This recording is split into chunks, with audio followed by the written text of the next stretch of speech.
Well, here in Texas, 2022 has been what I call a campaign year, with politicians fighting to get through the March primaries and then the November election. 2023 will be a governing year as the new legislative session begins in January. And a guy who has been with us through all of this, Jason Whiteley, joins us now. He's the host of Inside Texas Politics and the co-host of the podcast Y'all-itics. And Jason, give me an idea. What can we expect to see now in the days and months ahead?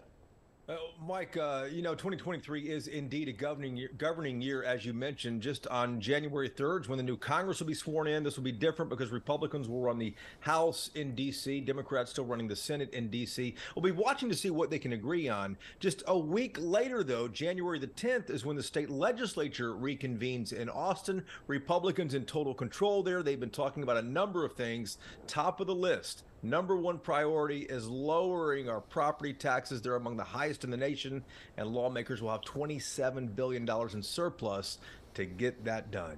$27 billion. We'll see what they can do with that. Hey, I want to ask you about this as well. I don't know if a lot of folks realize, but Texas remains under a statewide disaster declaration due to COVID.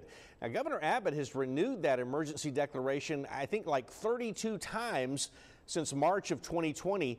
It's set to expire again Sunday. What are some of the reasons for even thinking about renewing it yet again?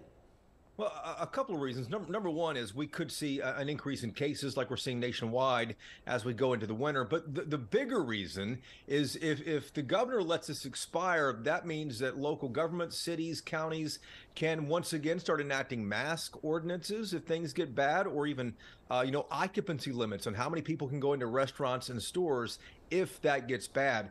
These declarations, people may not realize because it's been a couple of years, but these declarations, they have the weight of law, and some Republican state lawmakers just don't like one person having that much authority without oversight. There's already a bill filed in Austin, and lawmakers will be talking about potentially ways to curtail this when they can reconvene next month. All right, Jason, thanks for the insight. Enjoy the rest of your year, and hopefully we're going to catch up again when the calendar turns. And remember